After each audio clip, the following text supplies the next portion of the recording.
Welcome back to the Real Friends podcast. We have another exciting one for you tonight. We have our friend Daniel from Daniel the Film-Tok Therapist on. So, what's up, man? How are you? I'm doing well. How are you doing tonight? Good, very good. I appreciate you coming on. First and foremost, I'd like people to get to know you, right? So, let's talk about your page, talk about what got you into the film community and things like that. I'll give you the floor. Yeah, for sure. I started out the page because I run a movie group at the therapy practice that I work at. When I got to this current practice I work at, during the interview process, this movie group that I run was the thing that kind of got me the job or got me excited about the job because it was clear that they were going to support me. Nice. And so I run a monthly movie group where we watch a movie together as a community and we talk about the film. And so I first started the TikTok page to promote that. And then very quickly, I caught the bug. And so now I would say my page has morphed into mainly talking about movies and talking about movies that are either socially relevant, especially older movies that like have more relevance today than people might suspect. And recently I've been doing like a lot of like little micro genre films. So I just like love talking about movies from the 1920s all the way till today. And each one of my videos is either a list video or a short essay video. And it's been a lot of fun. I just started TikTok about three months ago, and Okay. since then I've gotten to really know the film community in a different way. And the little pocket of TikTok that I have found is so supportive, so joyous about cinema that it really revitalizes something that reminds me of like when you watched a movie with friends in high school, or when you would watch like a movie with your dad or with your mom. And so that's what like the TikTok page has come to, it has turned into, is this like place where I get to talk about my little niche of movies. Yeah, that's awesome. And I love like how diverse your page is too, because we'll talk about like the movie we're talking about tonight, right? Like Peeping Tom. Like that's a very artful, very huge movie in film history from the 1960s. But then you'll also talk about movies like Ferris Bueller's Day Off and like things that just feel good for the soul. Like that's really cool. So Yeah, 100%. Like when I do the Letterbox review or Letterbox recommends lives that I do, I'm recommending movies all the way from going to Red Shoes to Bend It Like Beckham. Like I think right. that in order to love film, like people are going to love what they love, but my relationship to movies is that if it's been recorded on a camera and it has some sort of care behind it, I'm going to feel that care. I'm going to be moved by that care. And I'm not going to discriminate based on like, oh, this is a chick flick or this is like a horror film. Like, I think we kind of limit ourselves when we only see one type of film. So my page tries to address the whole of cinema in whatever way I can. Yeah, absolutely. And that's a big part of why we started this, right? I was invited on a podcast as a guest. And they were talking about me being, like a continuous guest. And then after a couple shows, they were like, "Hey, let's have you on like once a month." And I was like, "Well, now I caught the bug." So I was like, Yeah. I'm gonna start mine, and it was gonna be me and just one other person. But then I came up with the idea with real friends that it would be I would host and then I would just invite whoever on, right, to talk about movies. And whether this goes anywhere, I don't really care, to be honest with you. It gives me an Yeah. excuse to watch film, share my love of film, and talk, to people about it. And like you said, the TikTok film community is insane. Like, there's so many people on there that talk about movies that have anywhere from 100,000 followers to 50, right? Yeah. But the passion's not any different. And whether you have friends that you can sit and watch movies with or not, there's a community here that you can share it with. So it's very, very cool. And without TikTok, we wouldn't be having this conversation. No, So exactly. And like, I am a therapist, like I said, but before that, before the pandemic, I was an actor. And the oh, thing I nice. miss about like theater and acting is that community aspect, the collaboration. And so, like, you having this podcast, the lives that I do with other content creators, that is the closest thing I've gotten to that communal creative energy that theater has or that like working Yeah. on a set has. And it's been really cool to revitalize that aspect of my identity post pandemic. Yeah, and it feels like that's a pretty common denominator with people that are doing what we're doing. Like, I went to college for acting, right? Like I've been in like community theater and things like that. And tried to get into film. I love directing, so that's the direction I'm going now. Nice. But I've gotten to meet directors through TikTok. Like Gil Bronco is a director of it's called A Halloween Feast, right? And he reached out to us just trying because he saw what we see, that TikTok is kind of the future for media. Like it was kind of Yeah. Yeah. because luckily for us, we got in after all the stuff like around the election that TikTok might have gone away. We didn't have to feel fear like other people did. Um, Right. but yeah, it's very cool that this is the medium. So before we get into talking about Peeping Tom, I want to ask you the question I ask everyone that comes on, and I'd like to know what is the last great thing you saw? It can be new or old, it doesn't matter. Yeah, yeah. I'm gonna shout out two just because I watched one last night and then I watched a movie this morning before I got like started on today. So last night I watched Whatever Happened to Baby Jane for the first time, Okay. and that was a fantastic watch, especially as a former actor, as a therapist, as a older movie lover, and someone who kind of has always loved the Wikipedia deep dives of like drama between actors. So having like the two of them in that film was special. And then this morning I watched the Wachowski sisters Bound Oh, nice. because Okay. I was doing like a Pride Month watch where I was watching as many queer films as I could this month, and Yeah. so watching Bound was a lot of fun. My first time watching both of those because I love movies, but up until I would say 2 years ago, my love of movies it wasn't as like fervent and active as like trying to go back and watch a bunch of stuff from film history. And so, Sure. I'm still filling in gaps in the best way possible. Yeah, yeah, that's a crazy thing, right? You think about just how much film there is. Yeah, Like I've tried to see every film that's been in theaters this year. And yeah, last night I went to my 99th film in theaters this year. And I'm not anywhere close to seeing all of them, like yeah. so Yeah, that was me last year. Last year I watched like almost every single like release, plus going to Chicago International Film Festival, and oh, this year I've been a nice. little bit more choosy. I'm still going to go to the film festival, but like I've missed some films and like prioritized rep screenings, prioritized. Well, we're in the midst of planning a wedding right now, a wedding party, and so like sometimes the movies have to take a back seat. But I Sure. still like as soon as it hits streaming, I'll catch them like Minecraft. But as many as I can that are like in my niche, I'm gonna hit Yeah. that theater either Thursday night, Monday morning. Yeah. And I'm guessing it's probably not in your niche, but if you just like theater experiences, the Formula One Brad Pitt's movie that just came out is my second favorite film of the year. Like Okay, I'm high go praise. Yeah. yeah, I'm going to see it again tomorrow. Like I loved it. And it's very rare for me because of how many films I watch to watch a new movie a second time. And I can't wait. Like I'm taking more friends tomorrow. I was like, let's go. We gotta go see it. That's that's awesome. No, I'm stoked for that one. Like I between that and Megan 2.0 from this weekend, F1 Yeah, always had my money. I really did like Top Gun Maverick, and sure. I think the cat like Carrie Condon. Like, are you kidding me? Like I want Carrie Condon to be in everything. Yeah. And so I know she's not like the big name attached, but she's my big name attached. And Uh, she's a decent part in that. Like, yeah. okay. Yeah, then I'm down. Like yeah, I think I'm think that's going to be a tomorrow watch for me. Every Monday I have off, and so I always have like a me day where I go to see a movie by myself, and so I think that's going to be the one. Right on. Cool. All right. Well, hey, let's dive into Peeping Tom, right? This is I had reached out to you and just said, "Hey, do you want to come on and what movie would you like to do?" And this was the one you picked. So why is this the movie you picked?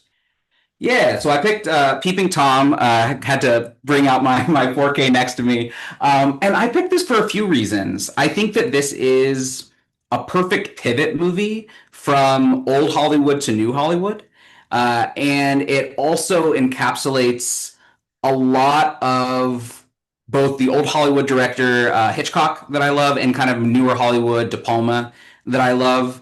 I see this movie as a connective tissue between those two. Sure. And we talked a little bit, and you talked about how horror movies are something that you like, something that the people who listen to the pod like.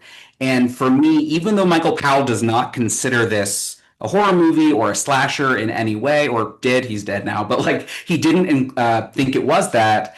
For me, I think without this film, we wouldn't have the slashers that we have today. Right. And so, for all of those reasons, plus I just think it's a gorgeous looking film.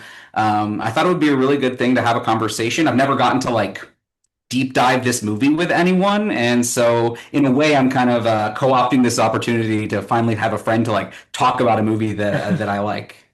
Yeah, absolutely. And it is considered now to be like one of the quintessential horror films. Yeah, Um, and with it being Pride Month, we did Rocky Horror Picture Show. We did an episode on that, right? And yeah. the production and initial release of this movie reminds me a lot of Rocky Horror because Mm. of how much hate they both got right away. Like I believe this movie was in theaters for what, like 5 days, and Yeah, it then got pulled. Yeah. yeah, it got pulled immediately, and it kind of ruined like Michael Powell's career. Like he didn't do much after this. Yeah, no, he did a few other films, but it wasn't until the 80s where the reclamation process came back. It was like 20 years of kind of not, Michael Powell not being seen, and it wasn't until Martin Scorsese kind of did a New York critics airing of it. This is actually when he introduced Michael Powell to his editor, and they got married. Oh wow. But yeah, yeah. Thelma Schoonmaker, I think her name is, actually Okay. married Powell after they met. But yeah, this film got panned. It got pulled. It came out like two. You might have already heard about this, but it came out like 2 months, 3 months before Psycho. And one of the Yeah. reasons why Hitchcock did not do a press screening for Psycho is because of how much the press hated this film. Yeah, which is, kind of crazy to think about because, part of the reason this movie was hated was like it's one of the first instances of British film where there's like nudity and it's very, very brief. But Yeah, yeah. like Psycho is so much more brutal than this movie, and Psycho is considered an American classic. It's Hitchcock's like pinnacle film. So it's crazy that, how this movie was received affected what Hitchcock did. 100%. And I think a big difference between the two, and as we talk about the lead characters and everything, like we're going to see a lot of differences. But number one, I don't think we can talk about Peeping Tom without talking about Psycho. I think they're kind of like companion pieces. Them and Eyes Without a Face, like these three brilliant horror films that all came out in 1960. But one of the reasons why I think this film was panned and Psycho was not is that the main character is seen with such empathy, number one. Sure. And I also think that they hold the audience responsible in the way that they shoot the violence, in having Hmm. those kind of POV shots that are a lot more common today, whether it's Nickel Boys or that one that was last year that I'm sure that you saw, where it was just like in the eyes of the killer the entire Yeah, time. in a violent nature. Yeah. Yeah, exactly. Like this was one of the first films to do that. And so it made the audience be the perpetrator of the violence in a way that disgusted critics. And Sure. Psycho doesn't do that. Like Psycho either cuts away or they don't show Marion Crane most of the time. They show Mother doing the violence. And so I think because of those things, critics felt dirty. They felt angry. They felt like it showed England wrong. And the censors in England in the 1960s were very, very, they had a lot of power and they were very mean. And so, the movie Victim, I don't know if you've seen that, like the Mhm. first film to ever mention homosexuality as the main like plot point of the film. They called disgusting, and literally it shows nothing, and it's just about a bunch of gay men who are being blackmailed for being gay. And the only reason they called it disgusting is because the main characters were gay. You know what's insane is that, we don't have to talk a lot about this or we can, but we're 60 years later, right? Yeah. And the newest Buzz Lightyear movie got the same reaction because there's a lesbian couple. Oh yeah, it happens in every single time there is queer innuendo, like just like a queer reference. And sometimes companies will even take advantage of that. I don't know, remember like Beauty and the Beast when it was like LeFou's the first queer character in a Disney Yeah, film and it's like just appears a little bit, but like they portion it out and then they have huge reactions, either the press or toxic fandoms when any type of queerness appears on screen. And like this film doesn't going back to Peeping Tom for a second, it doesn't have that, but I do think some of the reactions to the character have seen him as more queer coded than other characters, similar to Norman Bates, who's like a sure. queer coded villain as well. Which I did a video on like how because of the Hays Code, because of everything, they use queer coding to have both queer characters and to do a shortcut to villainize characters in a way. Yeah. Um, but yeah, it is crazy. The reaction 60 years from then is very similar at times. Yeah, and the thing you talk about with violence, right? Like the term that I've heard with this film before. I mean, today was the first time I've ever watched this movie, but I've known Wow. of this film, and implied violence is what they always say. Like you really don't. There's one moment you see actual violence, but it's always implied violence. And then, I think another issue people probably have with it, which I really enjoy, is that it's almost an empathetic character study, right? Of like, PTSD and like struggling, as what happened to him as a child, right? Yeah, I mean, I think it's was not common in the 60s, but it is one of the most common things that we do today, whether we think of Dexter or Breaking Bad, especially in television shows, we take messed up characters and we empathize with them. Like Tony Soprano is a prime example of literally putting him in therapy so we get to know his trauma that informs us and allows us to empathize with this monster. And overall, Peeping Tom, more so than any film in like the 50s and 60s, ask us to empathize with someone who's doing heinous things. Yeah, And one of the reasons why I chose this is my therapist background with that kind of the operant conditioning that the father's doing with the camera and the fear. I think that it's very unique. And personally, I think Michael Powell handled it beautifully, but audiences just were not ready.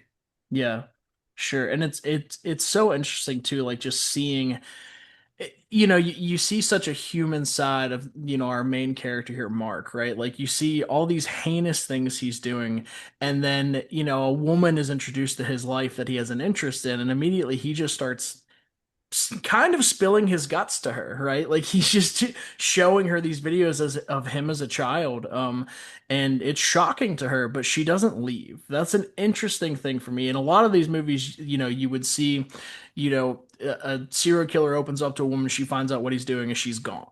Right? That's not what happens here. And I don't know if maybe that was an issue critics had with the movie too. Like, it could be, but I thought it was compelling. Yeah, no, I definitely think it's compelling. And like the use of both, well, all of the female characters in this film are really interesting, whether it is the sex worker who he's taking photos of, the actor played by the same actress from The Red Shoes, and then both of the women in the house are very unique, fully kind of realized characters, which is also a unique thing for these kind of older 60s films, which I feel like made both like victims or just female characters in general feel two-dimensional. Sure. And like this character, this woman who sees him, who like he does not want to capture on film because everyone he captures on film he loses, which is just a line that like stands out to me. That scene after their date, I think is a very unique character for the 60s, and I definitely can understand that theory that that's one of the things that they did not like. Yeah. And it doesn't explicitly say it, but what this kind of did for me was, we'll get there, but like towards the end when he's talking to the girl, he's interested in, right? And he won't look at her. He's like, if I see you in fear, like it's not going to go well, right? It's almost like, and I don't want to compare it to a Marvel film, right? But it's almost like, hearing a trigger word for like the Winter Soldier. Like you see the fear and it's like it snaps something in him completely. Yeah, no, I think comparing him to Winter Soldier, it's not the first thing that I would think of, but I think you're so right. It's that kind of Pavlov's dog Yeah. response that the trigger words for Winter Soldier have, and that some of those killers have in these older movies, where as soon as the right conditions are put in place, they can't help themselves. Right. And it does feel like a compulsion for Mark, all the things he do. Like the scene that I think about the most with this film is that dance sequence in the film studio, Sure. in part because it's the first time we see this character be human with another person, like really seriously have a conversation. Yeah, there are times in the kind of the Photoshop, there are times with his other coworkers, but like this actress feels seen by him, and she thinks Hmm. it's a positive thing that she feels seen by him. And that one just stands out to me, especially, I mean, she's in Red Shoes, which is one of my favorite films, which I actually saw Peeping Tom before I saw the Red Shoes, Oh, okay. which is generally the inverse of how most people find Peeping Tom. Um, but it just, yeah, it stands out to me the way. the way Mark captures humanity without truly being human. Sure. I do want to say it now just before I forget. So, our character Mark, right, played by Carl Boehm. Do you know we talk about movies that are chicken soup for the soul, and I have one, but do you know the last film he was in? No. He was the villain in Up, the Disney Pixar movie. That's amazing. And Yeah. that movie's a prime chicken soup for the soul movie. And I had no idea that he was the villain enough. That's crazy. Yeah, I recognized the name, so I clicked on it in Wikipedia before you got on. Yeah, he's Charles Muntz in Up. So, last thing he ever did. Look at that. I mean, it's such a what a weird character, like casting choice for this role, especially Yeah. because he's playing an Englishman who's grew up in England and he has this such unique, distinct accent because he's Austrian born. He's not from England. I had no idea he was on Up though. That's crazy. Yeah, and I mean, talking about the production of this movie a little bit, he wasn't their first choice. Like No, they yeah. tried to get some big name actors, they were declined, then they cast someone and he dropped out, so he was like their third or fourth choice. But I've seen some critics say they consider this one of the greatest performances in film, and I feel like after one watch, I'm kind of there. I mean, especially in like as a villain, an anti-hero is a better way to put it. Like as an anti-hero, he was phenomenal. Yeah, and I don't know if I put him in the anti-hero category, just because in general with anti-heroes, even if they're doing something bad, we're rooting for them to succeed at the thing they're Sure. doing poorly. And I Yeah. don't know if I ever truly, the thing I root for him is finding his humanity, Right. which he almost does on his date. But yeah, I do concur. Like I mean, both of us seem to have gone to school for acting, and so when I'm looking for a good performance, I'm looking for nuance, I'm looking for subtlety, and I think that both of those things are in his performance. It's such a small performance, and I mean that in the best way. Yeah. Like I'm thinking, like Al Pacino, I think is my ideal person to talk about as an example of what I like in acting, where I love his 60s and 70s acting. And then once you get into the 90s, Al Pacino kind of loses it for me. And so when you think about him in Godfather, that's prime acting for me. When you think about him in Scent of a Woman or Heat, although I love Heat, that's when I lose the thread. And I would put Mark closer to the kind of Al Pacino in Godfather or Cruising kind of camp. Sure. It's a movie that came out this year, but did you see Al Pacino's most recent film, The Ritual? I did not. Tell me about it. So it just came to VOD, but I put in my letterbox review that he has found his niche now in his older age as a very old Catholic priest. So it's about I cannot remember her name, but it's based on a true story of the woman in Iowa, I think, that is the most documented exorcism in American history.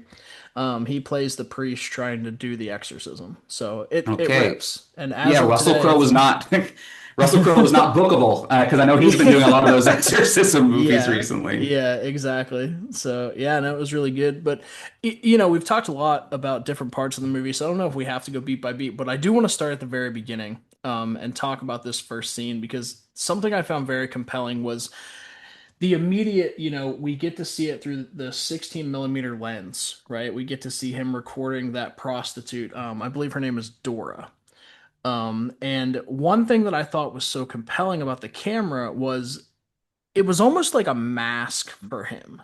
Like he was able to use that to hide his identity with while also kind of staying like I guess under the radar. Like I feel like in the 1960s, those carrying a camera around and recording everyone, you would kind of be on people's radar, but like he's following Dora to her room and walks right by the landlord, and she has no idea. Like later on, she doesn't even talk about it when the police are there. So I feel like he's kind of that's a way for him to stay, inconspicuous, I guess. But it was so compelling that it was filmed that way as well.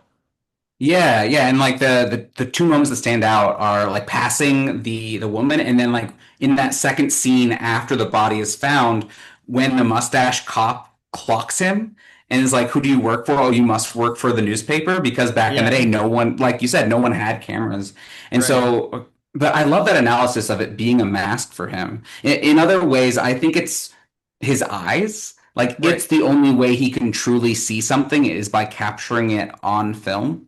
Yeah. And that's how he sees the models. That's how he's like later on in the film when he's also recording like the police procedurals. Like that's how he can actually track anything is by that camera, and then Yeah. rewatching it when he gets back into his, for lack of a better word, lair.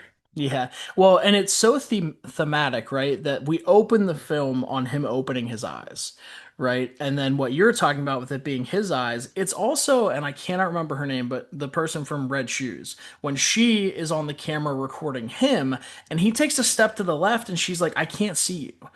Like it's like if you're not in the camera, you don't exist in that world in the moment. Yeah, you're talking about Moira Shearer, who is just like phenomenal, and her career was very tied to Michael Powell. I think she's Okay. one of the many actresses that Michael Powell did have like a tryst with at one point, because he was notorious for that in the 40s, 50s, and 60s. But yeah, that scene. There's also this moment where they shoot his eyes through the thread of the film, through like the Yeah. spool itself, and so that camera is almost like this obsession object that gets either captured through or around the entire film. Yeah. Yeah, it's awesome. I very, very much enjoyed this. So it'll be cool. But yeah, you talk about the him back in his lair, like his dark room, right? Like there's such a sense about him, and it made much more like to say the word sense again. It became much clearer to me later on what he was doing because I pictured him in the beginning as like a Jeffrey Dahmer. Like he Mm. records things and he watches them and he shows them to different victims, right? But later on, he makes it clear that he's making a film and he decides he's making it for the girl he's and now has an interest in. So it was so interesting to watch him almost as a director, in his room looking at all these different clips he's going to splice together to make a movie. Well, yeah, something about that is that this whole film is about making films, and that's purposeful. Like Michael Powell, he had a rough go of it in the Hollywood and British circuits, and this film is almost like his FU to some of those members of the circuit. So even the names of some of the characters in the movie within a movie production company are like amalgamations of the names of people that kind of effed him over Oh during no. productions who wouldn't air his films. And so in a way, he sees this film as a send off or a kind of like a note to them.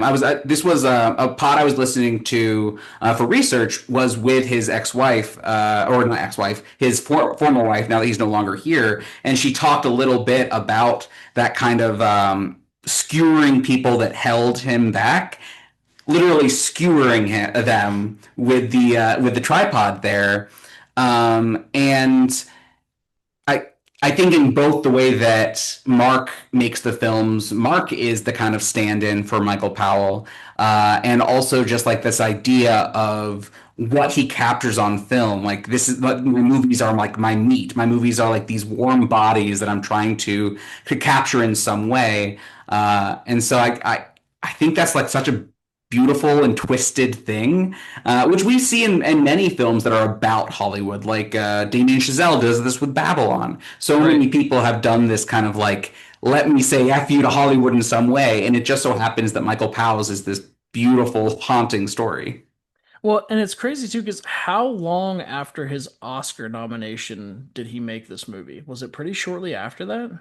I don't, do you know what he got nominated for? It's a really weird name. I cannot remember. I could look. To me, it felt like it was something about like aliens or something. Yeah, I don't know. I'm not sure. Oh no, it's a long time. So 1943. It was one of our aircraft is missing. He got Oh nominated for yes, the so that was one Oscar. of his war films. So like Pressburger and Powell, which is something like before the beginning, before the opening of the eyes, I actually had something that my first note, which is it says a Michael Powell production on the Archer's logo, and that logo from the late 1930s up until Pressburger and Powell split ways always said a Pressburger and Powell production, and so it Okay. was really weird for me to see that there because like the film you're talking about with the Oscar nom was one of their war films. They had a few. They had that. They had the Life and Death of Colonel Blimp. They had a Matter of Life and Death. They had a bunch of films that were either funded by or kind of supported by the British government. Sure. And that is one of them. And some of them were funded by the British government, but the British government did not like. So The Life and Death of Colonel Blimp, which is based off of a comic book, was supposed to be this kind of rah-rah pro-war film. And Pressburger and Powell made this heart-aching film about how war is dirty and sad and tears us apart, and that we age, and like what happens to soldiers when they no longer can be soldiers. And so, yeah, it was ways away. I mean, they split ways. Michael Powell made this one, and he'd been hurt before. He felt kind of hurt by the system. Um, because different people who were in charge of them, like Cecil B. DeMille, messed up Michael Powell, messed up Michael Powell's predecessors as well. Different other names in Hollywood just like did not allow their films to go out, or when films like this would go out and then they'd last for 5 days, Sure. because it's kind of reminds me of like today, where like a film, if opening weekend it doesn't get seen well, it's going to be on VOD in what, 2 weeks. And so there's Right. something that like when I was doing research on this film, I was like, oh, it's just like a post-pandemic box office. If you don't have the butts in the seats, you're not going to get longevity. Yeah, especially, based on the content, right? Like, Hot Milk is one that's in theaters right now, and it's already down in my local theater like two showtimes a day, and it's about like this like gay romance between two women, right? And Mm, so, and it came out the same time as Formula One and, How to Train Your Dragon, all these movies that are going to be in theaters forever. The VOD thing is kind of disappointing, but I also believe that any way someone can see a film, awesome, right? Like as long yeah, like the only thing I don't love most of the time are movies that are straight to streaming. But I feel like because like movie theaters are back. I mean, Formula One just had one of the biggest openings for an original story ever. It's Brad Pitt's biggest opening weekend of his entire career. that's crazy. Um, like movie theaters are back, right? So as long Yeah, as the movie's in theaters first, like I'm cool. But like, one of my favorite movies from this year is Companion. And Companion was only in theaters for 17 days. yeah, Like that's insane to me, but yeah. it's, we look at the history of film like we're talking about. It's kind of always been this way. Yeah, it's, and I think actually looking at two of Powell's films show you the two different ways that films have been. So like Peeping Tom, 5 days in theaters, The Red Shoes, which did not have a wide release, came to New York and then stayed in theaters in New York for 2 years. Wow. 2 years of people being able to go. And then it got a wider release after those 2 years because it finally got seen. And I think that's one of the things where like I want films to be in theaters longer, even if they have small budgets, or Right. small like ticket sales, because word of mouth is a real thing. Like even seeing Sinners having to come back to IMAX screens because Tom Cruise tried to have them for a little while and then didn't necessarily earn them. And so, I think if a movie's good, and this is the long truth historically throughout all of cinema history, is if the movie is good and worth talking about, people will show up. Sure. Well, and when Sinners came out, right? Like, I listened to the Big Picture podcast a lot. And Sean Fennessy was talking about like, hey, this movie's awesome. I have no idea if it's gonna make money. Probably not. And now it's like the 12th highest grossing like R-rated horror film of all time, because the word of mouth was so great. And we do have to factor in some things, right? Like premium formats. Like you shoot something for IMAX, those tickets cost more, you have to spend more, but despite how different they are, Sinners and Minecraft had a very similar trajectory, right? Like, Minecraft at least had an IP, like with the video game, but the thing that made those two movies so popular, despite the fact that Sinners was really, really good and Minecraft was meh, TikTok. Yeah. Like, TikTok was insane for Sinners. The amount of people that are still making videos about their kids being vampires and they can't let them into their house, like, it took the world by storm for a while. I mean, one of the movie theaters, like, I live in the middle of nowhere, right? So I have to drive an hour to a movie theater no matter where I'm going. But one of the theaters, like, like an hour and a half from my house, is still showing Sinners. Like, Yeah. and it came out, I believe, in March or maybe early April. Like, Yeah, that I mean I think that's awesome. And it makes me think of like What if TikTok was around for this one? I mean, obviously not. But I think about like in the '80s when it got the re-release, and like Steven Soderbergh was in the audience as a Yeah, young kid, and so many other like young theater makers were in the audience, and like Scorsese making this be able to be seen by people really opened its eyes. And so like yeah, whether it's Minecraft, Sinners, or Peeping Tom, which I never thought I'd say those three in the same sentence.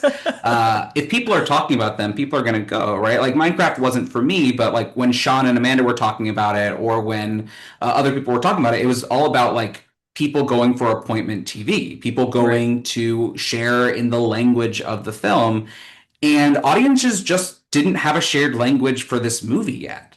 Yeah. There are some times, whether it is Martin Scorsese with Raging Bull or Michael Powell with this film, audiences might not be ready. It's kind of like that scene in Back to the Future where Marty McFly says like you might not be ready for this, but your kids are going to love it. There is something about some movies that you have to almost see it as a time machine movie that once you are a certain age, you'll be ready to really appreciate it. Yeah, and you're speaking right to my soul because the first episode we ever did was Back to the Future. That was the Nice, first nice. first review we did, you know. And another movie I think about that my review for that actually is gonna come out right before this one is Kevin Smith's Dogma. You know, Yeah, when Dogma came out, I mean, he participated in his own protest, right? Like, and it's so funny because I had never seen it because, you know, it wasn't the home video license went out a long time ago, right, and right. Harvey Weinstein owned the film. And so, you know, you just couldn't get it, right? And the I would say the only okay thing that has come out of the trials is that he needed money and had to sell off a bunch of movies. So he sold off Dogma, and Kevin Smith was able to find who bought it and re-release it. Right. And you know, it went back to theaters and made millions of dollars in one weekend. Like, you know, Star Wars Episode 3 re-released in theaters and made $20 million. Like, movies are timeless, and you know, I really love that. And we talk about acting. You know, one thing I really aspire to do, and I've auditioned for a couple, I want to be immortalized in a film. Like, Yeah. you know, I mean, we're on TikTok, we're on YouTube, we're those things, but like to have a physical DVD copy I can hand to my child and be like, hey man, when I'm gone, you'll still have this, you know? Yeah, there's some capturing it on film. Like there is some, I mean, and like I love that poignant thing that you're talking about. Like you're personally confessing, but it makes me think about Mark and capturing Yeah. things on film and the immortalization of that. And before we kind of started recording, I talked about Brian De Palma a little bit, Hmm. and so I kind of want to, even though we're transitioning from you talking about being immortalized, I wanted to talk a little bit about the use of camera on film a Yeah. little bit. Which, again, one of the reasons why I chose this is that it reminds me so much of Hitchcock, especially with Psycho and it coming out at the same time. Except it's prettier than some of Hitchcock's films. Like the use of Technicolor is Sure. just fantastic. But I saw a lot of, and I don't know if you've seen these De Palma films, Hi Mom or Murder a la Mode, as well as a little bit of Dress to Kill in this one. Okay. I've Um, seen Dress to Kill. I haven't seen that Right. one. Yeah. So the first two, Hi Mom is the Robert De Niro film where it's about this guy who has an apartment and he films from across the street and he films Okay. parties, he films a bunch of stuff. Murder a la Mode is about a photographer who takes videos of people having sex and also takes videos of his crime, takes photos of their crimes. And so it's very clear that like De Palma was people generally talk about either Godard or Hitchcock when it comes to De Palma, but I definitely think there's a little bit of Michael Powell in there with the way that those two films capture it. And then the reason why I'm bringing the Dress to Kill aspect into it is that that young character with the camera, the child, which is actually a De Palma stand-in, because I don't know if you know this, but like Brian De Palma, how he got into filming was he caught his father on camera cheating on his mom. Oh. So that kind of voyeurism that is in all of these films, this thing that Scorsese talks about is this like you can't look away feeling Hmm. is something that Hitchcock has in all of his films. This can't look away feeling. especially his later films like Frenzy, for example. I think as he got kind of older and older, and that De Palma really captures in many of his films, whether it is those or Blowout, like this can't look away, what you capture with your eyes, your ears, can you trust it? Who knows? But you cannot look away. You have to piece it together. And I think that that's a little bit of what Mark is doing too in this movie. Sure. Yeah, absolutely. Um, we should probably try to go through a little bit more Yeah, chronologically of please. the movie, Yeah. like, but this is great. I could probably sit here and talk for 6 hours. Yeah. Let's go through it because I know that some people really like that part of like what the podcast is like, hey, what did I watch? So yeah, let's Yeah, please. right. Yeah. So, there's the aspect, and I don't know if this was a trope then, but certainly the idea of a killer returning to the scene of the crime, right? Like we Yeah. talked about that a little bit with the officer, like he shows back up and he's recording and different things, and then we get to see his actual job. One of his two actual jobs, I Yeah, the guess. two jobs he has. Yeah. Yeah, yeah, going and photographing softcore porn. And this I wasn't expecting this movie to have comedy. At this point, I feel like I should expect almost any movie I watch to have a little bit of comedy. Yeah. Because we have the comedic aspect with that guy who's I would assume is a member of the clergy, right? Coming We're into talking this about the place. educational books moment where like you're like Yes. Yeah. yeah, that moment like kills me every time I watch that film. That scene with the oh you forgot your newspaper moment is just so funny. And like they all have to hide because the little girl walks in to buy a candy bar, Yeah. like yeah, it's very good. But yeah, so I mean, he goes upstairs and starts, filming or shooting softcore porn. Um, and going back to that thematic thing about eyes, right? There's the girl that I'm assuming she had gotten abused and that's why her lip was all messed up. But Mark is obsessed with filming her, and he goes in. He's Hmm. immediately filming her eyes and looking at her eyes in a way, and um, it's cool how that comes back later because we know how Mark is when it comes to women, and I was like, the fact that he's working around women and not killing them is a little weird from what we just saw. Yeah, the woman with the cleft lip and the woman before her too, like both of them have such a unique relationship to Mark. And something that stood out to me was the costumes that the two of them are wearing. Like these are beautiful outfits. Again, taking using that Technicolor, using the kind of vibrant costumes that Pressburger and Powell always had in their looks. And I would say the what they show, like it's not too like yes, this movie has nudity, but it doesn't actually like you said, it's softcore porn. It's not we're not going hardcore, it's not showing much. It is pretty light for what they show, and it also shows his relationship to them. There's almost like this subservience that he feels in his relationship to these women that he shoots with. Yeah. Absolutely. And then, we have him go home and when people think of Peeping Tom, right? They're thinking of like the dude looking in the window at you, right? You think of little Nicky with the guy in the tree looking at the mom, like so it was cool because I didn't know anything about this film really going Right. into it. It was cool to actually have a Peeping Tom scene with they're all having the birthday party and he's just looking awkwardly looking in their window for far too long if he was trying to be discreet. 100%. And like I think there's only two moments where it actually earns the name Peeping Tom. It's this one moment where he's the one moment where he's actually looking in a window, and then there's like a moment where the cops reference that maybe the killer is a Peeping Tom. Right. Uh, but his relationship to this house that he owns, and we don't learn that until much later, is so interesting. He just acts like he's a lodger. And he like looks through the window, he's bored, and then he meets our kind of co-lead, our female protagonist in the hallway. He's trying to avoid contact with them whatsoever, right? Like, Yeah. so she makes the comment what you were just talking about with the fact that he owns the place. She's like, "Why do you walk around like you forgot to pay the rent then?" Yeah. Like that line got me pretty good.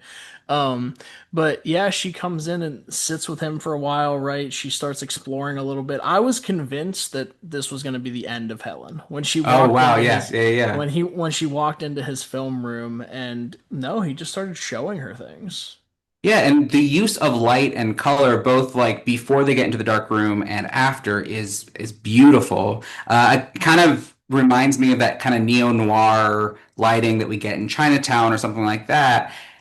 And through the floorboards, we can hear the laughter in the other room. And Right. so on a first watch, yeah, you might think, oh, we are going to have a murder in this room while the party goers are downstairs. And before he actually does that, what I think is interesting is that she doesn't actually join him right away. It's almost like he thinks he's escaped and Yeah. there's a knock at the door, that she's Right. the pursuer, which I think is important for that relationship. Sure. And, the fact that he's in the middle of looking at film again, right? Like the idea that he's almost caught and yet he still goes and answers the door is kind of wild to me. Yeah. But yeah, and I think this is when he starts showing her the stuff about like his dad, right? Yeah, he does. And what he does is he shines the light in her eyes while he does that in the same way that his dad does. In the Right. same way that he does when he's doing the murders. He is, because this is before he's formed this attachment with Helen, that he's almost considering her as the next victim, it feels like. He is seeing, will this create fear?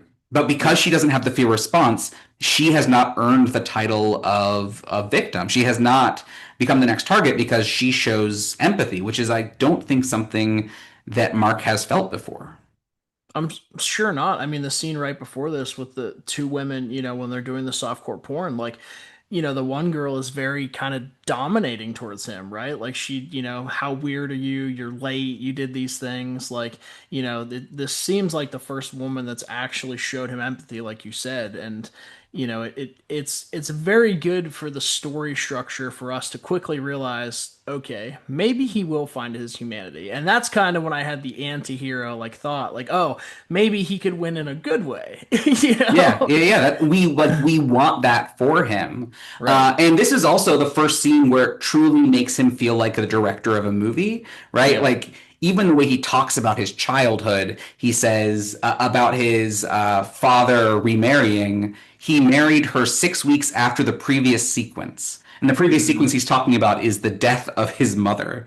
And so he's not speaking about it like he's a feeling human about his own life. He's speaking to it as an editor, as a director. He's speaking about these memories, these moments as sequences. And he's speaking about his father as like, by the way, his father played by Michael Powell and young him played by Michael Powell's kid. He Oh, is, wow. yeah, it's all in the family, but he's Yeah. speaking it as very detached from what he's watching. Right. And I think that makes her conversation with him at the end, then when she goes to leave, much more powerful. But when she's like, what do you mean it's a science project? Like your dad dropped a lizard on you in bed. Like how is Yeah, that science? Like it's and I think that's why he gets so upset is because he doesn't want to have to deal with his own fear about what had happened when he was younger. right, 100%. So, but yeah, so then we see him go to his other job where he's, helping film work on a movie. And, we get snapped back into serial killer mode when he invites Vivian to stay after it and work on something because he's like, I got the red lights hooked up, we can work on a film. And then, yeah, you were talking about how important this scene is to you, so, take it away. Yeah, I mean, it's similarly to the scene with the newspaper. It's juxtapositions of tone, which I think a lot of horror films do really well, Yep. where there's such joy. And I think if you're going to throw a dance number in the middle of my horror film, I'm going to have a fun time. Yeah. And I also think You, that Maura Shear is just the way she's able to use her body. It's such a languid instrument for her. And there's such tension building because it might not happen. You're like, oh, perhaps, yes, he has his tripod, but perhaps we're actually seeing a woman that he can have a positive relationship with. We just saw that with Helen. So maybe this is another yeah. moment where we're just seeing his humanity. Well, I and also think this, oh, go I on. didn't. Yeah. Sorry, I was gonna say I didn't know like from the beginning too if these women were completely picked at random, right? Because the woman at the beginning was a prostitute, Right. but this woman Vivian knows him very well. Like she's looking for him, she's calling for him by name, and real quick before I forget it, you talked about the dance sequence. I would. be shocked if the Philippou brothers weren't inspired by like this scene with Vivian for Talk to Me and for Bring Her Back. Both of those movies have very intense, loud music dance scenes to Yeah. show us like humanity in these characters that are probably going to lose that humanity by the end of the film. But yeah, I haven't seen either of them, although like I love the fact that like two creators big on YouTube making stuff, so I definitely Yeah. want to see them. But I could definitely knowing their minds and hearing like Sean and Amanda on The Big Picture talk about them. Crazy that we're both actors, both people that listen to The Big Pick. I mean, not too, Yeah. but um, yeah, I think there is definitely probably some film history there. Another thing that just stands out to me in many Technicolor films, whether it is this woman or Deborah Kerr, like I think redheads on Technicolor just really pop. And Yeah. so, which I think the actress who plays Helen, who appears in Frenzy as well, like it just always looks good on that kind of three strand Technicolor film. Yeah. Uh, and we always have to have in a horror film the like serial killer making the big mistake. And the big mistake here is don't, yeah, I don't know, kill where you work. Right. It does lead into, and I know we're going to get there, but it leads into one of my favorite things, which is like the tension with the blue trunk of will they open it? Will they find it? Yeah. But this is a big flaw for him. He makes a mistake by leading the cops to one of his two homes, which is the theater. Yeah. And do we know, because we don't see, I don't think, any older recordings. Like my impression was he seems too cool and collected for Dora to be his first victim. But there's also a chance that she is, right? Like, and he still hasn't ironed out how he needs to do things. I don't know, because like at the very end, he talks about how he's had this planned for a very long time for what he's about to do. So I don't know, right? Maybe he's just getting sloppy because he wants to make the movie to give to Helen for her 21st birthday. Like, I really don't know. And I appreciate that I don't need to know that, right? Like, Yeah, I like leaving a film having questions if they're questions that didn't change the quality of the film. 100%. Yeah, it's not something that they ever inform us with. And I think a lesser film would give us not just the backstory of his childhood, but maybe do a young Dexter where they like show his teen years where he first killed a pet or something. But instead, Yeah, we're just plopped in and we are witnessing the way that he's witnessing. right. Right, absolutely. So, yeah, uh, to me, and it's such a good reveal later, but it was so interesting to me what would make the women so scared right before he kills them. I kept being like, what is he actually doing? Is he pulling a knife? Is he doing whatever? That makes a very cool reveal later. But in this moment, right, he kills Vivian. Again, they don't show us anything. We barely even see her dead body. When we do, it's like a 500-foot view. Yeah. Like, but the next day, like the police do find, well, someone finds her and they call the police, and start interrogating everyone. And I was sure he was cooked at that point, but then I thought about it a little more. I was like, nah, he'll be all right.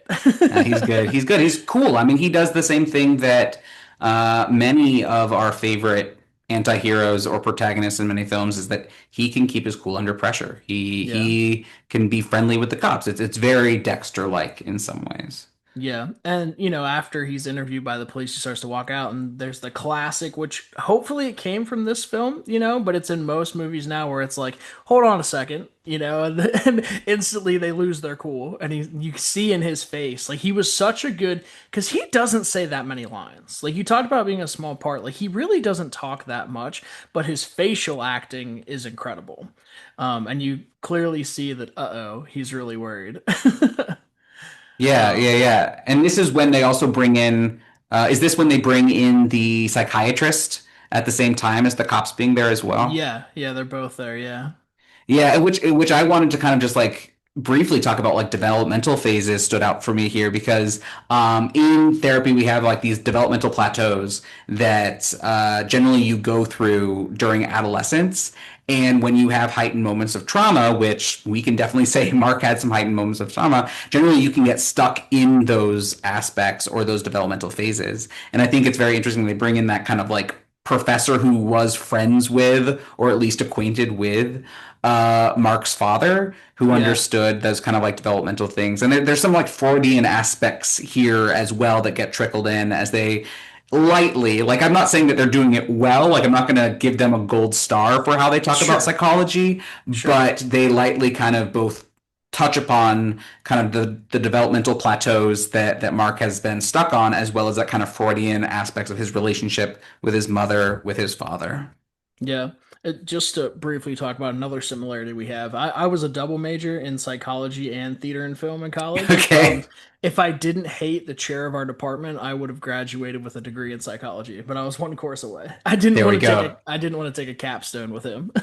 I totally get that. I mean, I got a C in undergrad for psych. I never thought I would do anything with psych. I was just like, the one cool thing that I liked in undergrad psych was learning about the Kennedys and Oh, lobotomy. nice. Yeah. But you know, the got the master's degree in the whole thing and became a counselor. And so I've gotten to know it a lot more, especially as a trauma therapist. I do Sure. what's called EMDR. And so when I watch a movie like this, I think about these like what we call touchstone events or cornerstone, these moments on our negative neural networks that define who we are or kind of help us instill these negative beliefs. And Mark has that all over, whether it is the moments that we see on screen or the moments that are just inferred throughout the time. Yeah, and it's so beautiful just seeing a script like this written that touches on those things, right? Because you don't have to know anything about that to understand a lot of that's what's going on, but you do, right? You have Yeah, all this knowledge, you can look into it even deeper. That's we talked about it before we started recording, but just what art can do and the interpretations you can have on art, it's awesome. That's why we'll never tell 100%. you don't watch a movie. Like just, maybe put this one above another one in your list of ones you want to see.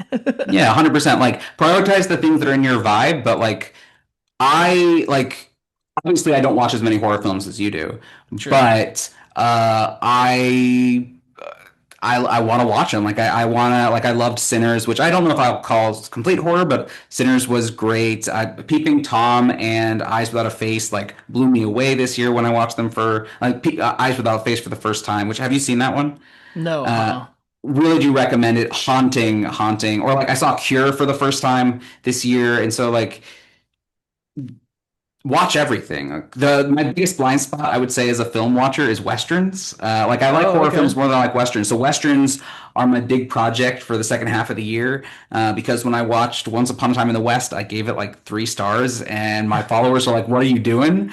And so what I need to do, what I really want to do is like watch a bunch of other westerns so that I can rewatch Once Upon a Time in the West with a different lens. But yeah, so we have the psychologist and he gets away scot free. He gets to walk away from the cops. Yeah. Real quick for Westerns, one just Yes. came out that you should watch. It's called, I don't know how you feel about Samuel L. Jackson. I think Yeah. he's one of the great actors of, not, I guess not our generation, the generation before us, but he's still making great movies. It's called The Unholy Trinity. Okay. It's him and Pierce Brosnan, and yeah, I just watched it in theaters like 2 weeks ago, and it felt like an '80s Western film. I'm obsessed with Westerns. I grew up above me. I've got the box set of Walker, Texas Ranger, and the Dukes of Hazzard. So growing up in the middle of nowhere, that's just what we watched. So if you need recommendations for Westerns, I got you. Definitely. I mean, I'll let you know. Like, I would say my two favorite that I've watched for the past few years: 310 to Yuma, I really liked. Quick and the Phenomenal. Dead, Quick and the Dead, I really liked. Yeah. So I really like The those kind Sam of newer Raimi, ones. Yeah, the Sam Sam Raimi, Quick Raimi. and the Dead. Yeah. 310 Um, to Yuma may be the greatest Western ever made, in my opinion. Okay, Like, well yeah. then maybe I do like westerns, like but like I will say like Unforgiven didn't do it for me, No. uh, and I wish it did. Yeah. There's We so, like I go into every movie wanting to like it. yeah, we did a review of Unforgiven. Unforgiven in my opinion is one of the weaker best picture winners of the past 40 years.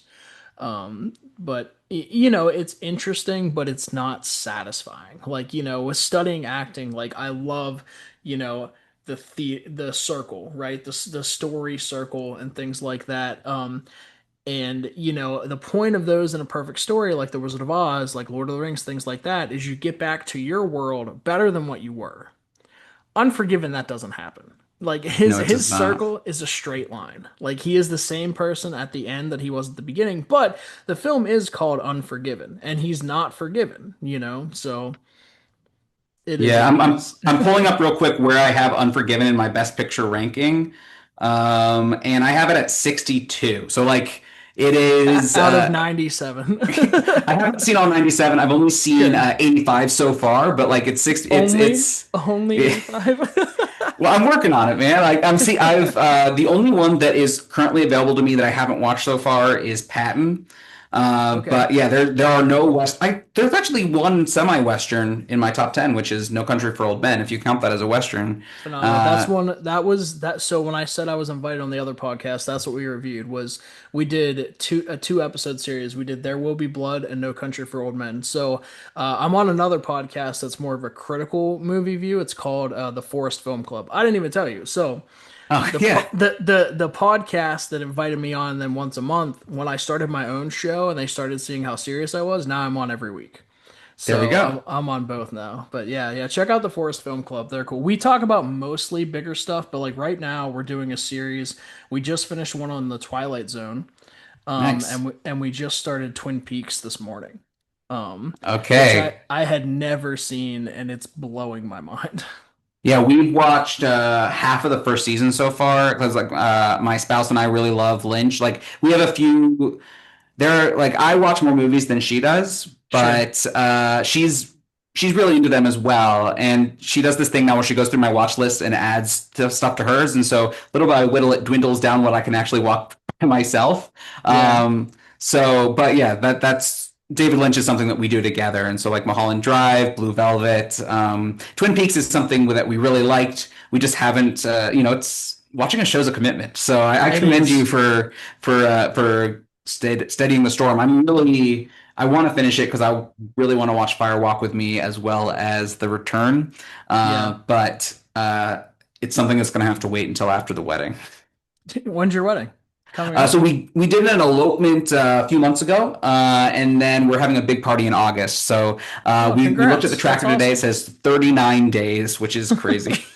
Yeah, that's amazing, dude. We got married. It'll be 2 years this year, and we're expecting a baby like right around our anniversary. So Hey, it's congratulations, a man! That's really thanks, awesome. man. Yeah, it's an exciting time. But sorry, listeners, we're getting to know each other, and it's cool. Yeah, yeah, yeah. Look, it's called the Real Friends Pod, not the two acquaintances that just talk about a movie. So, Exactly. we're gonna be friendly. Yeah. Yeah, exactly.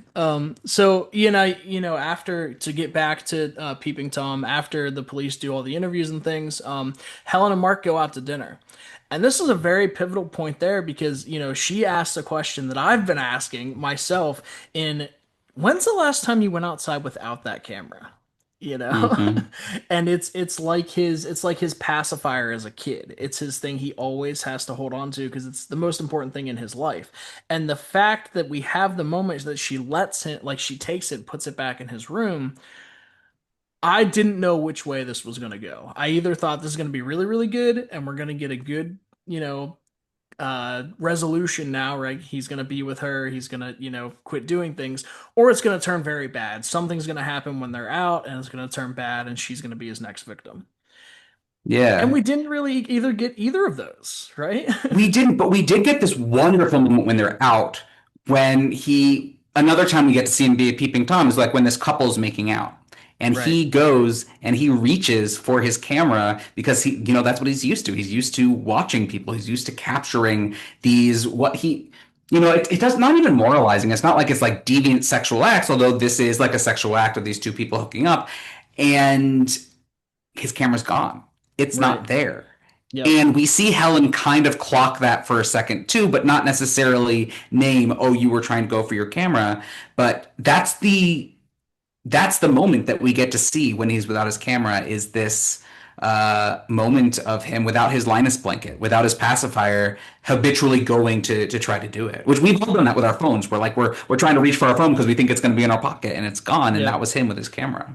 Yeah, and it's very important too because this is a callback to one of the videos his father took, right? When he's sitting on the fence watching those people make out, and Helen has the line there where she's like, "You were a very naughty boy. I hope you got spanked." and then it comes back later to this. So yeah, it's beautiful. We talk about in real movies is what my friend Mundo calls them, when everything in a movie matters. And Yeah, in this movie, everything mattered. Like 100%. everything you saw, you need to pay attention. Like I need to watch this a second time, and I'm sure I'll pick up on more. But yeah, it was really beautifully done. Um, I really, you said the dancing scene was your favorite. I think my favorite scene is this next one. Mm. When Mark goes home and he goes back in his dark room, and he hears something, and it's Helen's mom is in the dark room.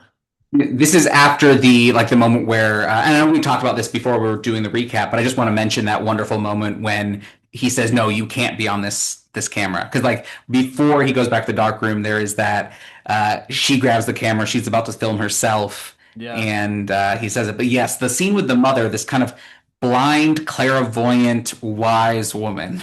Which did I just miss it earlier in the film that it's apparent she's blind? Because that felt like new information to me. So they don't like outright say, "Hey, this is my mom. She's blind," but they do Okay. show in like the party scene and other moments that she's a little dependent on her kids. But she's pretty accomplished, which I kind of like. It's like the other aspects of this film. It's pretty subtle with it, and so there's Yeah. almost this feeling when you first see it of, "Oh my God, she's going to see stuff. She's going to know Yeah. what's happening."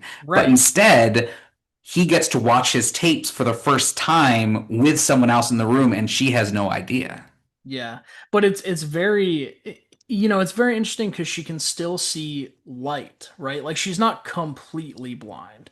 Yeah. Like because he turns the light on, she's like, "Why did you turn that light on? Why are you doing this?" And I was convinced she was the next victim.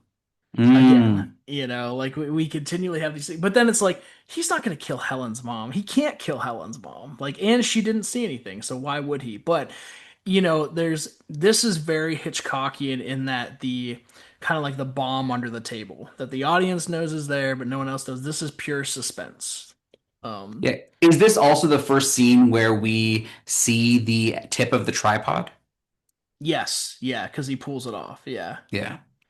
Or Yeah. no, doesn't he do that with? I think he does that in the dancing scene. Oh I yeah, he think does that he's with the dance sequence too, but it's the first time that like it's that suspense is there where we've seen it happen before. And so again, when we think she's going to be the next victim, he takes off the cap and then he puts it quickly back on again with that level of like Hitchcockian suspense that you're talking about. Yeah, absolutely. So yeah, that was really cool. And then, I mean, he helps her downstairs, right? And then the mother makes it very clear, like, stay away from my daughter. Like she Right. she didn't see what was happening, but she can clearly sense like this is a dude that should not be around my family. But I'm guessing that Helen had told her that he was the landlord because then she was concerned about them losing their home, right? And he makes it abundantly clear, like, you're never gonna lose your home because of me. Right. Right. So, yeah, that's very cool. According to Wikipedia, we meet the psychiatrist now in the second Okay. part. Okay. The second cop Um, part. yeah, because when I said yes earlier, it was two cops, but I thought one was a cop and one was a psychiatrist, but they were just both police officers. Um, but yeah, they're sent to the scene to. I think he's trying to help the other actress kind of get over the trauma of what had happened, or at least be able to do enough to keep going on. Which is another moment of comedy because she has the hat part where she's like, "Do you have the color in red?" And she like freaks out again. And so again, Powell is kind of sprinkling in these moments of levity throughout the darkness. Yeah. Absolutely. Yeah, it's beautiful. This is the only film I've ever seen that he did, I believe. So I need to watch more for sure. Yeah, Um, I was watching one of his earliest films earlier today. But I would say if you want a good place to start, either Red Shoes, A Matter of Life and Death, or you can't go wrong with Black Narcissus as well. So those are the three that I definitely would recommend checking out. you said it's Black Narcissist. Is that what it's called? Yeah, Black Narcissus. It's about these kind of nuns that have to form a nunnery in India, and it's this kind of like pent up rage, pent up sexuality, beautiful matte paintings. The only kind of not thing I knock about it is its depiction of the native people, which Powell and Pressburger have in a few of their films I mean, these films are very white, let's be honest, Sure. and their depictions of non-white people are not done with the most nuance. But the way that the production value behind their matte paintings, behind the use of Technicolor, those are the ones I definitely check out. And then A Matter of Life and Death, released the same year as It's a Wonderful Life, is this kind of similar, like heaven and earth depictions of angels. They built this giant staircase. In fact, in the United States release, it was called Stairway to Heaven. Okay. And so I definitely recommend checking that one out as well. Nice. One thing I didn't talk about that I want to, I love your videos where you're talking about like subgenres of film that you really like. Yeah. What it's not really a subgenre of film, but one aspect of films I like, especially in horror and suspense and things like that, is the red herring Deus Ex Machina. And in this movie, to me, that's Helen's want to be suitor, right? That comes up and gets her out of the room. Like, there's these moments where it's like, oh, he's going to come save her, and he never does.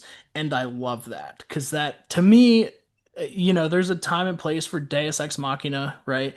But in a film like this, I feel like that would cheapen what's happening. Like, oh, she's about to die, and the guy just comes in and beats him up. Like, that would have lessened what happened because the end of this film that we're getting to is so impactful, and I did not see it coming at all. Yeah, 100%. Yeah, I think that it would make it less impactful, less important if Helen were saved by someone else, or if he was taken down by someone. Now, that there is a way in which he is ensnared, but as we kind of talked about earlier, all of this is, and we'll get to the end, but all of this is on Mark. All of this is both Mark's doing and what he says is in part planned. Like he knew Yeah, that the ending that he makes for himself is what the ending was going to be. sure. And I try to think about, well, we'll talk about it when we get there, but I'm trying to think about Mark's like his full mentality right here at the end.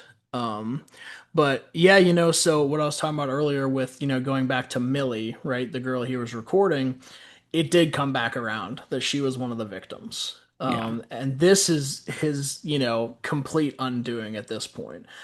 Because again, he kills a victim where he works. Um, and his employer finds the dead body and immediately knows, like, hey, this is the guy that did it. And he calls the police and sends them after him. He even like Mark kind of knows, right? Mark notes the cops who have been following him. Yep. He knows these things. He's in this kind of like desperation mode, but he still has to follow through with his compulsions. Yep. I do think, to take it back to a movie we talked about a little earlier, his character journey is very similar to the character journey of the antagonist in Bring Her Back. So Bring Her Back's not really a horror film. There's some very gory scenes that are tough to watch that make you feel like you're in a horror film, but it's much more a psychological thriller. I think you'd like it, but it's very, in my opinion, it's very similar to Mark's journey in this. I mean, it's on my watch list. I'll definitely get to it someday. I'm looking Yeah. forward to it. Yeah, I mean, I talked to my one friend about this. Like, you follow me on Letterboxd now. You can go look at one of my lists. It's a list that says movies I want to see. There's 910 on there, and that's a list that'll never end. He keep adding. I mean, I've added nine to it just talking to you. So, I mean, every time I do those live like letterbox conversations, I always end up adding 20 new films to my watch list just because if someone has a film in their top four that I've not heard about or I haven't seen and it's not on my watch list, it's going to go on there because if it's the favorite film of someone, there has to be something worth watching. yeah, and Sean Fennessy's a great follow on Letterboxd now that he's active on it again. Like, he's got thousands upon thousands of films on lists, and I'm like, oh, I haven't seen that. I haven't. I mean, so the FYE near me went out of business recently, and they had movies Hmm. for 50 cents. So I didn't have any physical media for a long time. I growing up, I did, and then I got rid of it all because I was like, oh, I can just stream everything, right? But then when they did that, I mean, I bought every movie behind me, and I've seen maybe 10 of them. So Yeah. it'll never end. But yeah, so like I say, like Mark does kill Millie, and then Helen goes and she's looking for Mark and goes into his room and he's not there. And she's very curious about his films that aren't him as a kid, and so she plays one. And they don't show it to us; they just show us her reaction to what's going on, which I thought was pretty impactful because whether it's a film we've seen or we haven't, just seeing her reaction to it was, it impacted me a good bit. Yeah, I personally like those choices when uh, we can leave because nothing on the film would be as messed up as our imagination Right. actually is going to picture. And Yeah. so, whenever a filmmaker allows us to see the reaction of a character rather than the crime itself, I find it more impactful than seeing the thing that I know is fake. And at least in films that I'm familiar with, this is more something they use as like a comedy aspect in an action film. Like, like the most recent Mission Impossible, there's a scene where Tom Cruise is fighting all these dudes and we don't see it. We just see two of his friends reacting to what's happening. I don't remember really seeing this in a suspense film where, something very insane is happening and we're only watching the person's reaction. It to me, it's the closest thing to reading a book that you can get in watching a film, where it's, entirely like you said, it's up to our imagination, which is probably worse than what's actually happening on screen. But in this movie, maybe not. I don't know. Yeah, I don't even know. Like, I definitely have some other films that I've watched that use this in suspense or horror, but I couldn't like rattle off a list uh, off the top of my head. But I do think if they showed us the tape, it would have lessened or cheapened this scene and the film as a whole. Right. And I feel like they didn't use a bunch of cameras for this movie, so like, it would have been hard to film her reaction and what was happening on tape. So, yeah, Yeah. I thought that was very cool. But as she's watching one of them, Mark comes in, and we have our uh-oh, is she gonna die scene. Which is, I believe, is this your third or fourth? Oh, she's gonna die moment with Helen. Probably with Helen specifically third for sure. Third, Like the yeah, the yeah, yeah, first meeting, the date, and now, yeah. yeah.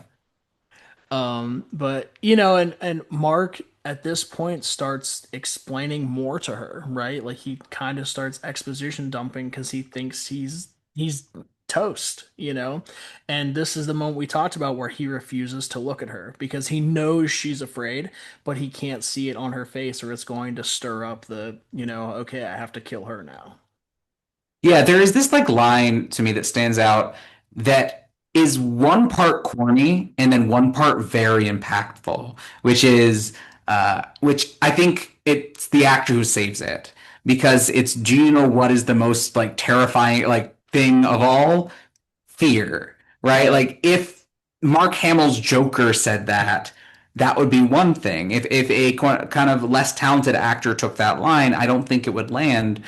But from Mark, it's very impactful. It is, yeah. I was listening to a review earlier today of this film, and the guy said that it was. I think it's the same review where he said this is like one of the greatest performances he's seen in a film. Where he said that's one of the most impactful lines in a horror film he's ever heard. But it is. It's one that could be, like a James Bond villain says it to Daniel Craig as he's tied up, and it's like, all right, whatever. Yeah. But in this moment, it really, really works. And then yeah, we hear the police sirens. And Mark does then, but he starts playing for her that every room, this is another peeping Tom moment, despite not seeing that every room in the house is wiretapped. And that his father had done that. Yeah, yeah, yeah. And uh, this is also when he starts playing all the tapes. Yeah. And it's like a cacophony in some ways, like this like orchestra of terror in some ways. It's almost like, and this is a trigger word, so warning for our listeners, but like it's almost like his suicide note, right? Like Hmm. it's him confessing to everything he did because he knows this is the end. Hmm. And Um, in that moment, like when the cops are coming and the glass is shattered, again, this moment as on a first watch, you're like, oh, he's going to fight the cops. He's going to stand up. And I think it's so interesting that the first line is, oh, it's a camera. yep. Yep. Yeah, I thought that he was gonna take her hostage and try to escape, because that's what you typically see in films like this. But it was a beautiful choice that they didn't do that. Um, so I mean, he points the blade at her, right? And should this is when we get the reveal of why we know everyone's so scared. They're not just seeing a blade, they're seeing their reaction with like a giant, I guess it's a mirror, right? Like for lack of better terms, it's a mirror on the front of his camera. Because she's asking him like, show me what they saw. Like, why were Yeah. they so terrified in that moment? And he shows her, and that scared me. Like I was like, can you imagine someone like holds a camera up to you? Like it's like a firing squad, and one person holding a mirror showing you what, your face in that moment. Yeah, and it's very 2025. Like, think about we don't go anywhere without a camera now, and we Yep. don't go anywhere without a mirror now. And there's such this obsession with what we look like, and this kind of mirror-esque metal sheen is this thing in our face where we cannot turn from the ugliness or the fear in our reaction. Yeah. So yeah, he realizes he can't kill her in this moment. So, he says what you were talking about earlier, that this has been my plan from the beginning, and he impales himself with the knife, and he still records it.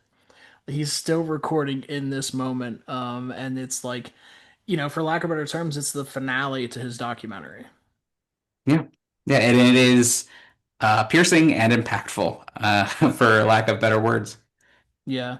And it's very beautiful how the film ends then, right? Because Helen is over his dead body crying, and we hear a recording of the father calling him a good boy. Yeah, and again, that's the therapist in me is like, wow, okay, a lot to unpack here.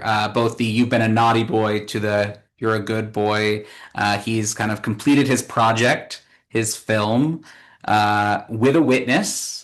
Finally gets to be seen in one of the acts, and it's one of the only kills that we see from the outside more than we see from the camera in some Yeah. ways. And so the other kills, we as the audience members are almost held in complicity. We are a part of it. In this one, we see, yes, from the camera, but also more from the outside than any Yeah. other kill. And you would think in like a serial killer movie that this would be a satisfying ending. But I wouldn't call it satisfying. It's a complete ending, but I wouldn't say watching that you're satisfied that he died. Hmm. Yeah, I don't know. Like for me, I don't know if there's any other ending that would work. And, I think Oh, sure. obviously there is part of us that wants Mark to find humanity, as we've kind of talked about. But this is the ending that he wrote for himself.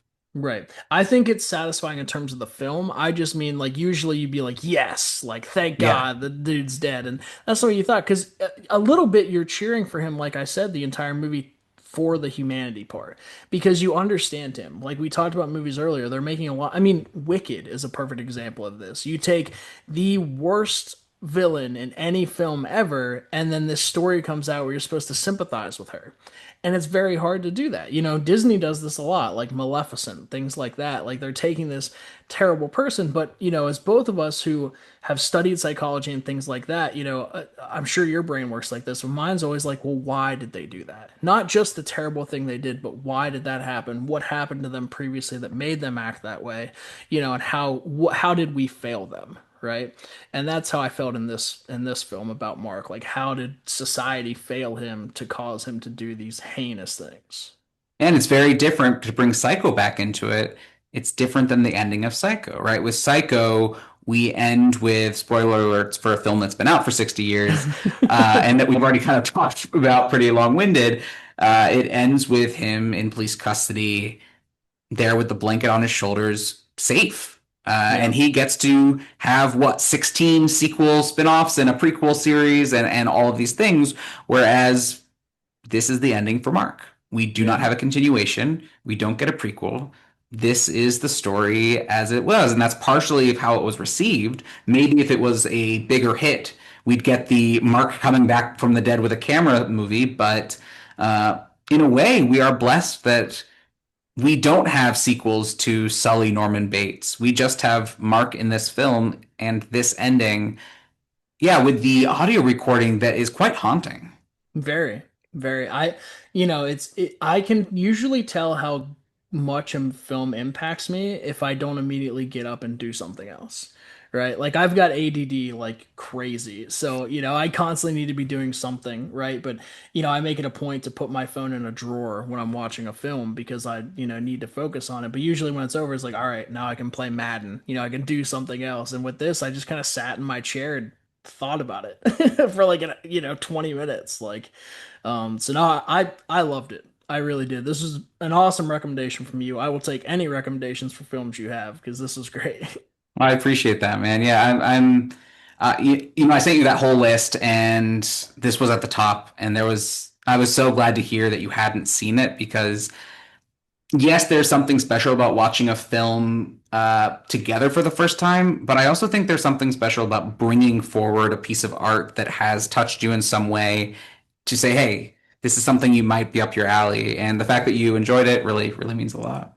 Well, and isn't that the entire point of what you and I are doing, right? Through Yeah. this medium, like we know we're trying to bring things to people like, hey, check this out. We enjoyed it or we thought this was interesting, like give us your thoughts on it. Like that's a big part of what we do. So, we don't do this in a lot of our podcasts, but I've started doing it more because I think it's important. On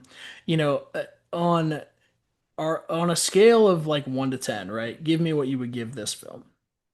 Okay, so on Letterboxd, I have it as a 4.5 out of 5. So this is like for me an 8.2 if I can bring in some points out of 10. I think that when I think about a film and its ratings, I both take in my watching experience, the uh, beauty of it, as well as what it means for film history. Like I can't rate in a vacuum, and so all of those things lead to me, not a perfect film. There are flaws to Sure. this thing, but a near perfect watch experience. What about you?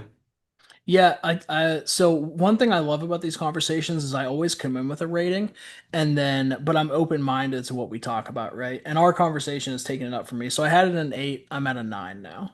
Wow, It's awesome. a 4.5 on Letterboxd for me now too. So, Oh, that's great. Yeah, I don't think I've seen I have you haven't reviewed it on Letterboxd yet.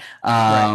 But I'm looking forward to hearing your thoughts there too, even though I just talked with you for like an hour and a half. But this is the type of film and like the Archers in general are filmmakers where I feel like a 20-day conversation would just scratch the surface of what they were doing, especially when they did it.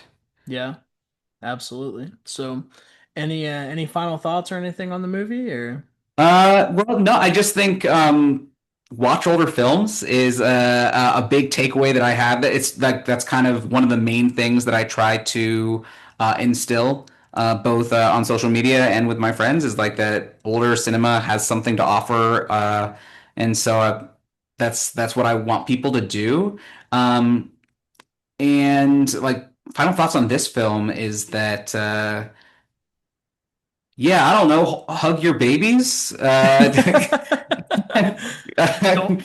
don't throw lizards in your kids' Yeah, beds. don't Like, throw lizards in your kids' beds. And seriously, if you need help, go get some help.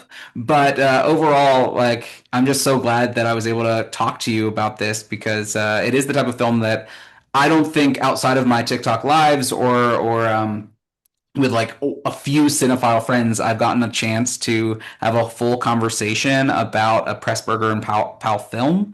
Like I literally, my partner watched The Red Shoes just so that I could talk to her about it because I was so passionate about it.